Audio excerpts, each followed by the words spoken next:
When a crisis hits, whether it's a mission failure in the field or a last minute catastrophe at a charity auction, most people have a psychological reaction. Hearts race, voices get higher, and the room starts to tilt towards panic.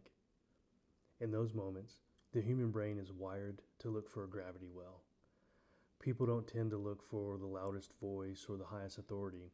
They look for the non-anxious presence. They look for the person who isn't swept away by the current. Today, we're talking about how to be that person who steadies the ship regardless of title. In my book, Leadership for the Rest of Us, we discuss the differences between being a thermometer and a thermostat. Most people are thermometers. If the boss gets angry, they get anxious. If the volunteers are frustrated, they get defensive. They reflect the temperature of the room.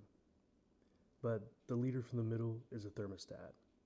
You may walk into a room that is 100 degrees, fueled by panic. Through your posture, your tone, and your pace, you have the ability to set the temperature back down to a cool 70.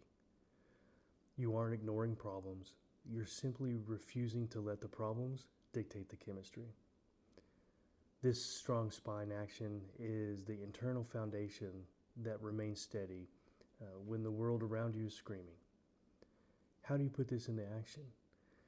An effective way is through a concept derived from Viktor Frankl and popularized by Stephen Covey. It's known as widening the gap. Between every stimulus and response, there is a tiny sliver of space. Reactive leaders let that gap stay closed, or at least very small. They jump immediately from problem to reaction.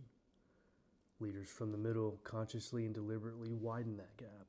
They take a breath, lower the octave, and analyze available options before committing to decision. When you widen the gap, you aren't just giving yourself time to think.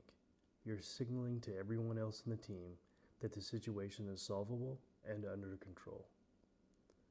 For the next step challenge, if you have a weekly meeting or conversation that always seems stressful, try these ways to bring it back. Speak a little slower and in a lower volume. Watch what happens to the room when you refuse to match the frantic energy from others in a team setting. They'll likely match yours. You don't need a title to regulate the temperature of the team. You just need to remain the calmest person in the room. I'm Chris Chambers. Thanks for joining me. I'll see you next week from the middle.